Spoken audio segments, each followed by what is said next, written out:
අම්මට තඩි බාන මිනිහා බාර දෙනවා නිවන්ට අරයි යන්න කියලා. ඔව් තාම බණක් අහන්න ලෑස්ති නෑ. අම්මට තඩි බාන ගමන් ඉන්නේ මේ. මේක ගොඩට අදිනවා කියන එක. එතකොට ඉතින් ආයෙ එනවා. ඉතින් අපිත් ඔය ගොන්වැලේ ඉඳලානේ ගොඩට ඇද්ද කී දහහක් එකතු වෙලාද ගොඩට ඇද්ද කියලා. ඉතින් උන්වහන්සේලාට දෙන්න එපා ඒ ගෞරවය. උන්වහන්සේලා ඒක අපිට කලේ නැත්නම් අපිත් ඔතන. ඒක නිසා මේ කැපකිරීම කරන්න ඕනේ. බින්දුවේ ඉන්න එකව හරි කමන්නේ ගොඩට අදින්න ඕනේ කියලා. ඉතින් අපිත් පටන් ගන්නවා ඊට පස්සේ.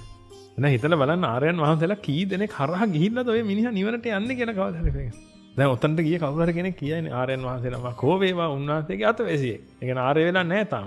උන්වහන්සේ සරණ ගිහිල්ලා. ඒ මනුස්සයා කියන්නේ ඔය අම්මට ගහන්න එපා මිනිහෝ. ඕක නවත්තනවා ඉස්සෙල්ලා. යම් පන්සල්. ඔන්න ඔතනින් පටන් ගන්න. පන්සල් යන්නත් නැත්තම් යම් මාත් එක්ක යම්. අර අනාථ නිවාසය යන්න අර අම්මලා ටිකක් ඉන්නවා. යා. හරි මොනවා හරි කියලා පිළිස අන්න එතනින් අර මනුස්සයා වලින් යන්තම් ගොඩට ඇදලා දාලා. ඔහොම ඇවිදින්න පෙඟසුනි. යම් දවසක නිවනට යනවා කියලා කියන්නේ. විශාල කරතවයක් ඒක. අම්මට